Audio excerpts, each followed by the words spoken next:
Previously on Homesteady. My first thoughts here, without a floor on it, it will work really well for rabbits if we can make it work. We have done our research and it seems that the only rabbits that try to burrow out are breeding females. These rabbits are very tame, so if they do get out, they're pretty easy to catch as long as they don't get killed by something else, and that would be my biggest fear. I might be eating my words and not rabbit tomorrow. Well, this was a bad thing to get up to today.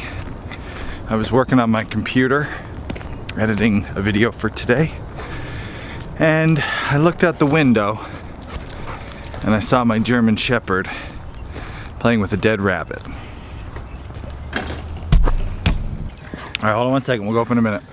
As you know, as many of you know, we have been experimenting with the Siskovich style chicken tractor with rabbits, and we didn't put a floor on it. And the reason why is we had read that it's only the breeding females that have the tendency to burrow, and none of our females are old enough to breed, so nothing to worry about. Well, we've been moving them every single day, and with a daily move in the morning and the evening, they have so much lush grass, so much nice stuff to eat. They stay put, they don't really want to get out, and it's been working great. We haven't had one rabbit escape. Well, last night I forgot to move the tractor, and they went all night on the same patch, ate everything that was in there. They had feed in there, but they loved that pasture more than the feed. They burrowed out, and this morning we got rabbits out. So here's what we're gonna do. I already know there's a couple dead. I got bones, and my hunting lab is going to flush them. I'm not going to have him retrieve them because he's got a soft mouth, but rabbits are pretty fragile little things, so even with a soft mouth, I don't know. Feathers are one thing, little tiny fur, they'll probably get some punctures real quick. So I'm going to have him flush our rabbits. I know. You got one? Awesome. Well, there's some live ones. We got to get to it. Then I got another right here. Another right there? Heel.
Okay, Bones just flushed one of the little white rabbits. This is only something you can do if you have a dog that's trained really well and trained to a whistle, so you can stop them quick. So I'm gonna see if Bones can reflush this one. We didn't get it, but we're gonna get it, I think. Put him up!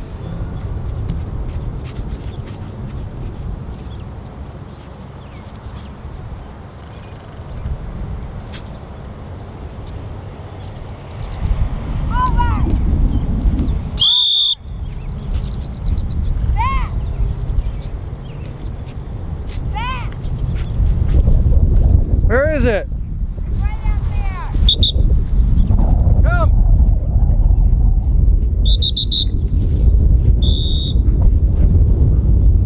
Where is it, bud?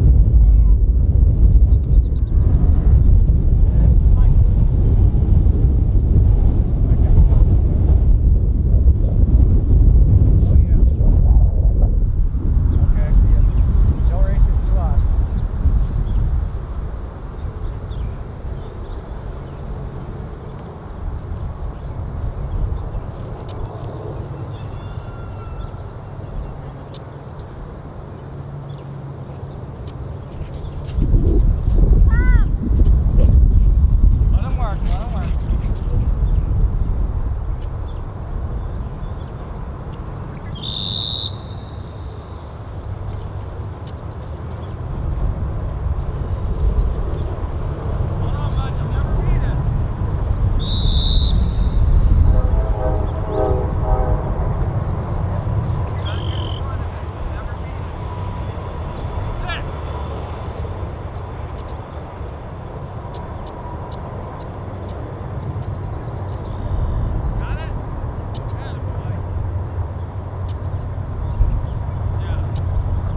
Show me what you got.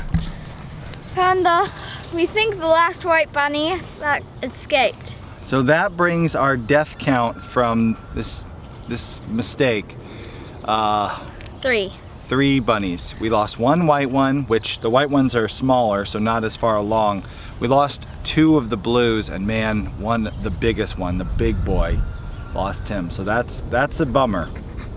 This is gonna make us rethink our rabbit management. We'll talk about that later, but we gotta go put these rabbits in and make sure they're safe for now. Oh man, some mornings on the homestead. But I gotta say, I was proud of Bones. He did a good job flushing, and more importantly, he did a good job sitting when I whistled. He has a soft mouth, but feathers have a protection against dog teeth. Young rabbits, their skin is very light, easy to tear. And if he had picked it up, I don't know, I didn't want to risk it. I figured, you know what, if he was a bad boy and he didn't listen, I'd know. But he was great. He listened every time I whistled hard and sat him. Which is one reason I brought Bones out here and not Poppy. Bones has more experience. He's a better trained dog. This would have been, for Poppy, this would have been too much, I think. She would have had to grab that rabbit. Okay, we got another white rabbit on the loose. Under this shed. I have no idea how we're gonna smoke that one out. Gonna grab a couple nets. We didn't have a solid count on our white rabbits. We remembered how many blue there were, but not how many white, so.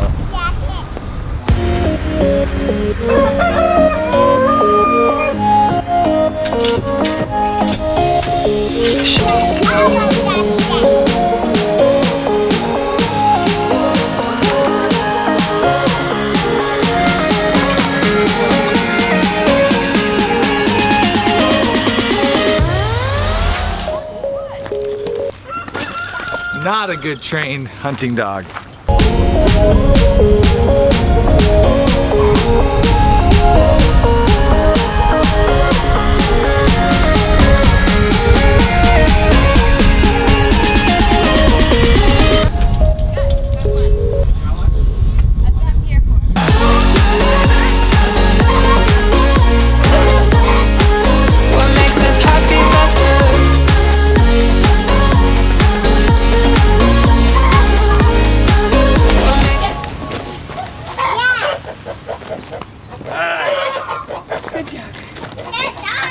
Got him.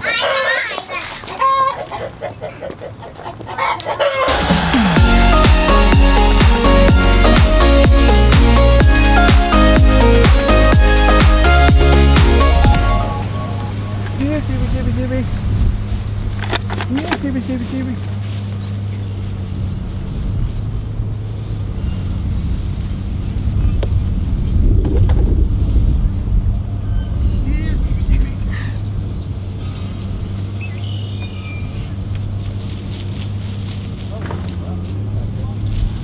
We got a sheep out.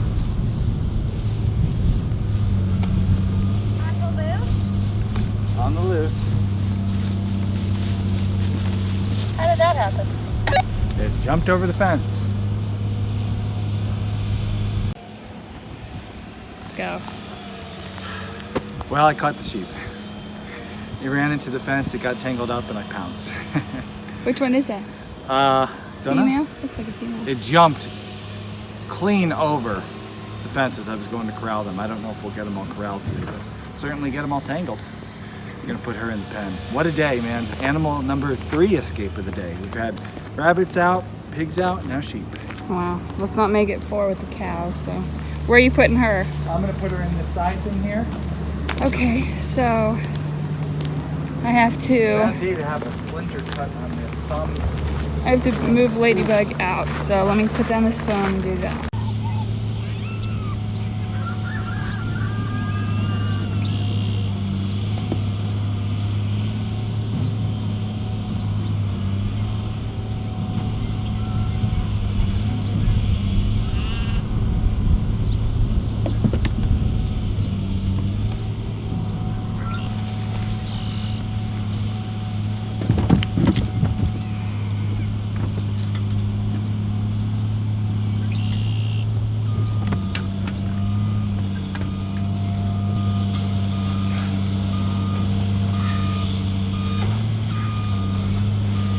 Got him. Yes.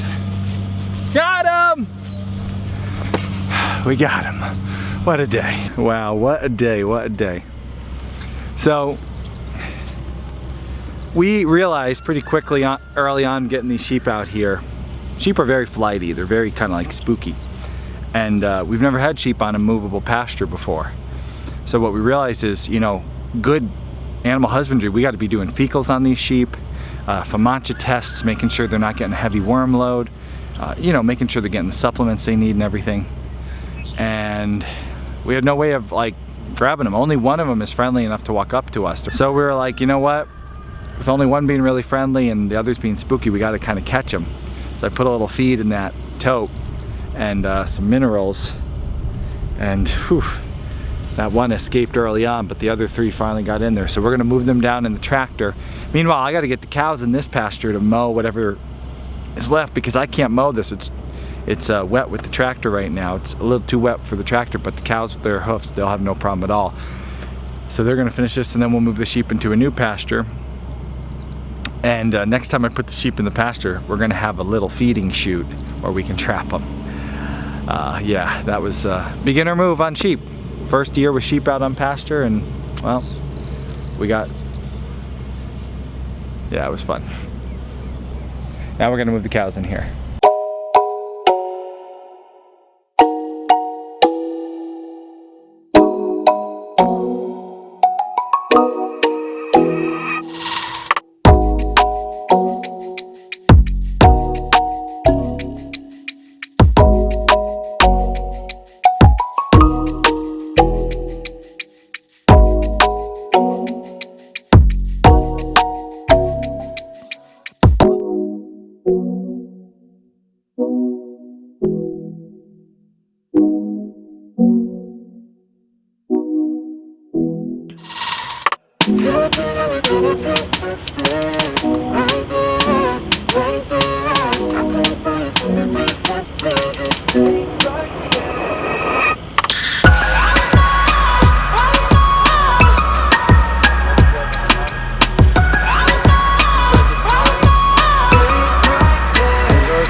Think we've had all the animals get out today? No, we have one more to deal with. We'll do that, but first it's time to do the Homesteady Camel Train shout out, and today's shout out goes to Bonnie in Wyoming. Bonnie and her family live in Northeast Wyoming. They've lived there for 12 years. They have 3 children. She says it's very tough to grow there because they can randomly get snow into June. We had a random May snow, and that was depressing. I can't imagine a random June snow. Bonnie grew up on a dairy farm, and she says, I loved every dirty, smelly minute of it. Her daddy planted gardens. The kids were in charge of picking, canning, and eating that delicious harvest. That sounds like what happens here at our homestead. Bonnie said that she feels best spiritually when she is connected with the land, the animals, and working along with it. Now her family has 20 acres that they're working. They haven't done a whole lot with gardens because they have all kinds of wild animals, deer, antelope, trying to eat their gardens. They have tried some livestock. They've had laying hens, turkeys, pigs, meat birds, all great things. Bonnie's been inspired by our Sprout With Us series. She wants to try doing some sprouts, some microgreens inside, and then do better on the gardens outside. That's what I'm working on this year, Bonnie. More green stuff. I got a lot of meat, need a little green. I like what Bonnie says here. It's why we do episodes like this. She says, thanks for doing this YouTube show and sharing your lives and being vulnerable. It is helpful to us. Blessings to you. And Bonnie, that's why we do this. That's why we show the animals escaping and the things getting killed and, you know, mistakes we make, because we know anyone who's inspired by our show to do something is going to experience the same problems, and it wouldn't be right for us to show all the good days and hide the bad days. So I'm glad you enjoyed these episodes. You got to sponsor one of those vulnerable episodes. Now let's go get the last animal that escaped today back in. There, Tiny, she's out. Tiny has trained all the little kuni-kunis to escape out of the pig pen. This is a problem we never had with our other pigs because they were never that small.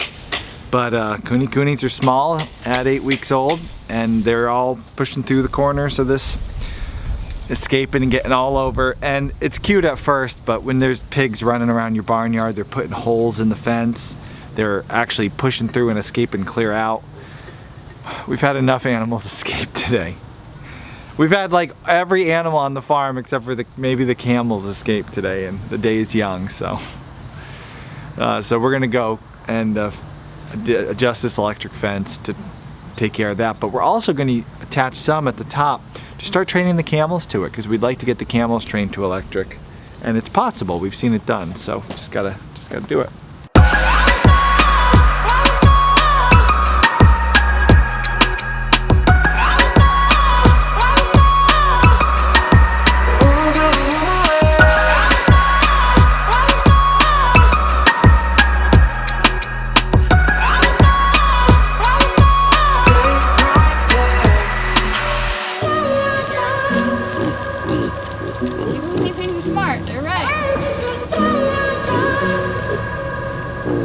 Tiny's days of wandering are over.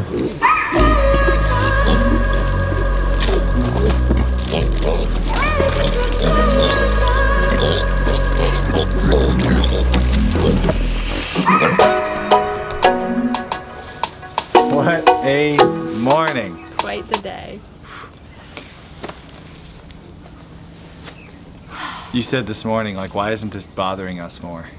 Yeah. Oh, I just saw Gus. I thought it was another pig out. You're like, no. I think because we don't go anywhere. There's no appointments to rush off to. There's no even just recreational things like, let's go to the beach with these people. Oh, what a beautiful day. Let's go. We're just here. Yeah. We're not rushing off anywhere, which is so nice. It's so nice.